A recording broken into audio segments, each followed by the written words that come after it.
Hello, my name is Thomas Foster, and this will be for my week 3 assignment. Before I begin, I would actually like to honestly apologize for the delay in my videos. I haven't been in a very good place to be making my videos. My microphone had fell and smashed into my TV, creating a problem. The TV is fine, but it knocked my camera off as well, breaking the lens. I was able to replace the lens on the camera, but the quality was reduced significantly. Unfortunately, I was forced into buying a new microphone and camera, but luckily I got a good deal on Black Friday with a reasonably priced microphone that had great reviews, and the camera I'm somewhat pleased with so far, as the quality is reasonable.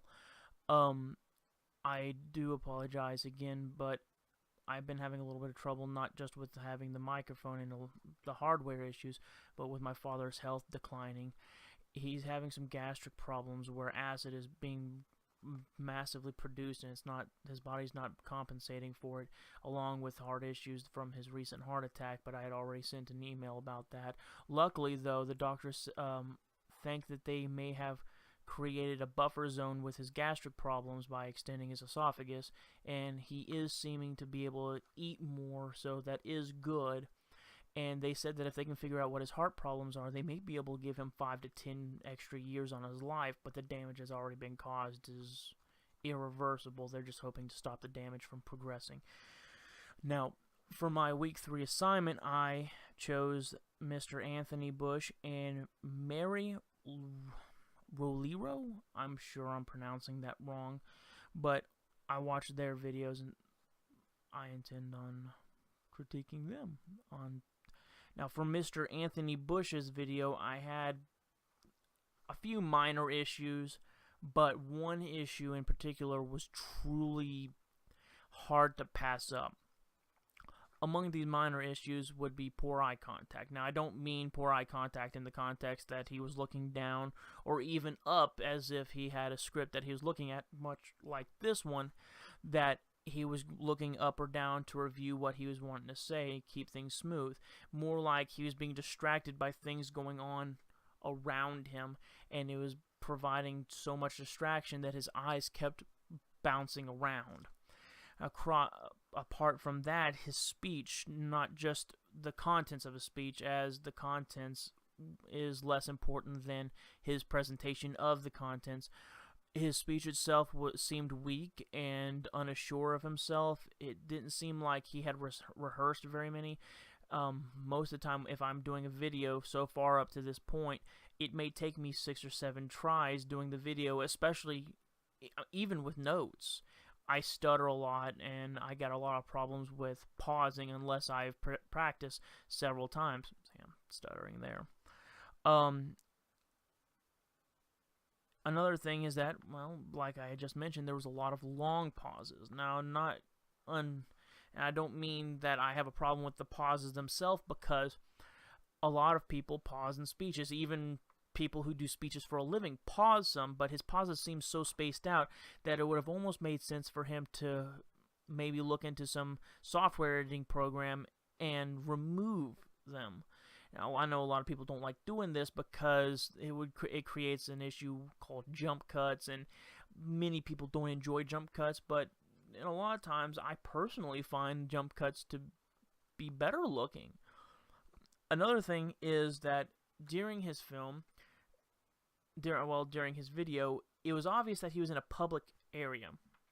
And when I mean public area, it was like a public transport kind of area, like a mall or maybe a bus station, where there was a lot of people going from one end of the environment to another, communicating with each other, and not like a home environment where kids are running up and down the hallways or something.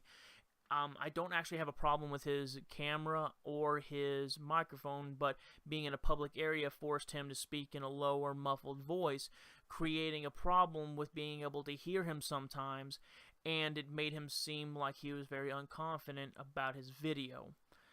For the most part, that's the only major problem that I have with his video, is the environment and how he was presenting himself, but I believe that him presenting himself was influenced by the environment, because he was trying to be respectful of the area and not interrupt anybody else or interfere with anybody else by keeping himself quiet. But the best idea he should have went with was to find an isolated area, or wait to do the video until he was in an area without so many people.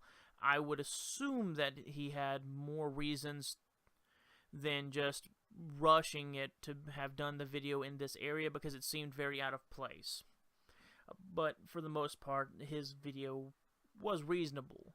A special kudos on his video quality, by the way. Most phones don't have as quite a impressive camera, but that was actually a pretty decent camera. My second person that I watched their video was a Miss Mary Roliro, though I'm sure I'm messing up her name. I'm not very good at pronouncing last names, first names really, other than basic names. One of the bigger problems that I had with her video was her camera was really, really shaky, almost as if her camera was sitting on the same table, and like if you're watching my video, I keep putting my hands on my table, and that would have caused a lot of shaking in the camera, making the camera itself very jittery and unbalanced, and it wouldn't look right. The quality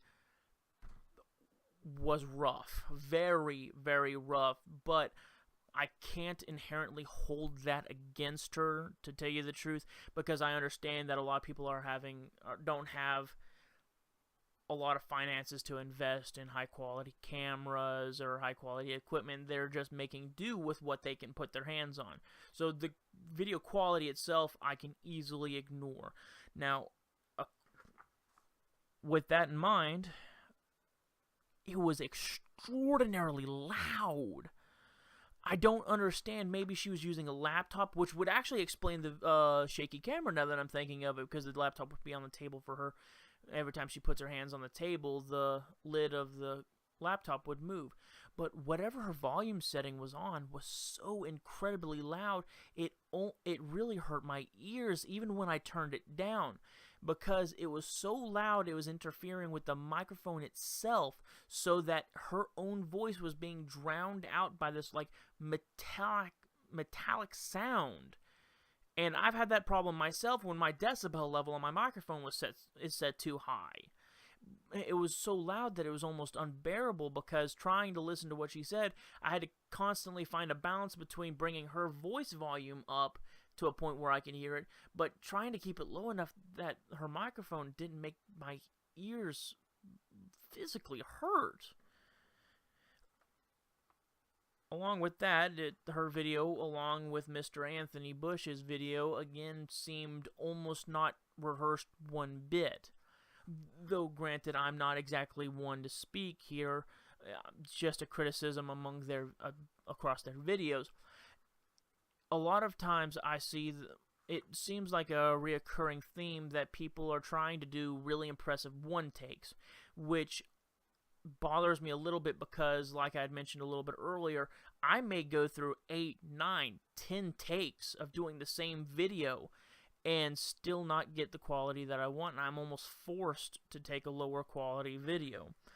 But I digress.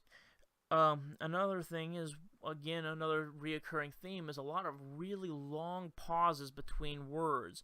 Now, I understand stuttering and stuff like that. That doesn't bother me that much, but when you pause for 5 and 6 seconds between words, it's obvious that you haven't prepared at all. You're trying to say everything you have off of your mind immediately.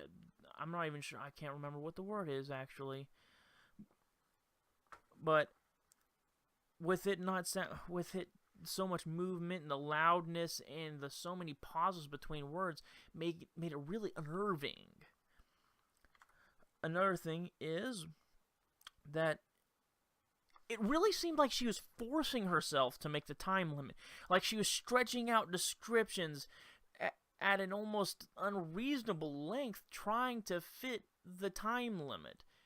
Again, going back to the previous idea that she hadn't rehearsed at all, because her story wasn't that bad. I had actually heard about the Bucks for Buckles program that she was referring to, cops pulling people over about their seatbelts and stuff. I'd actually heard about that.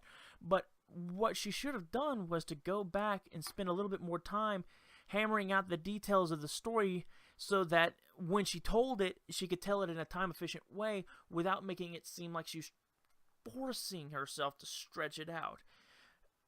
Other than that, there was a very minor issue, but this is probably just a personal issue with me. Of this sounded like a mouth smacking when she was talking, but I can easily overlook that if it weren't for the fact that the volume probably made it a little bit more obvious. Now, of course, on to me, I was not prepared. Now, during my week 2 video, I had actually tried to rehearse several times. I did, I think, about 4 or 5 full takes before I felt somewhat comfortable with my video.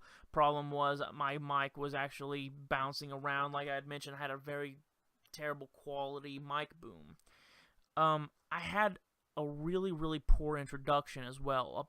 When I went back and watched my video, I felt more comfortable than I realized, but when I went back and watched my video again, I had a terrible introduction. I was pausing and stuttering, but once I started getting into it, it smoothed that a little bit, but my introduction I should have really worked on. I also had really poor enthusiasm, if that makes any sense. It didn't seem like I was really into the video. Along with some pauses that I had of my own, I also didn't. I have notes now, but at that time I did not, and I admittedly was trying to go off memory, and I am actually a little bit ashamed to do that. My camera positioning, too, was really bad, but again, like the other students, that's a little bit hard to really criticize on because sometimes we can't really work with our cameras. And now, thankfully, I've actually managed to figure out a way to position my camera a little bit better this time. The biggest problem that I had is I presented it in such a terrible order.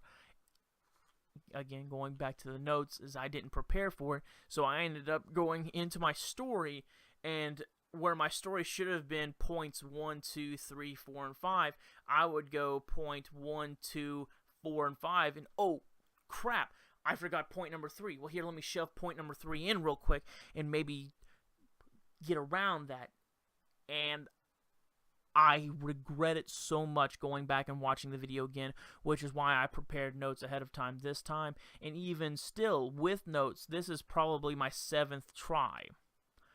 But all that aside, I believe we all still have more to learn, and I truly enjoy this class. I cannot express how much I truly enjoy this class. I thank you for considering my video, and I'll see you for week 4.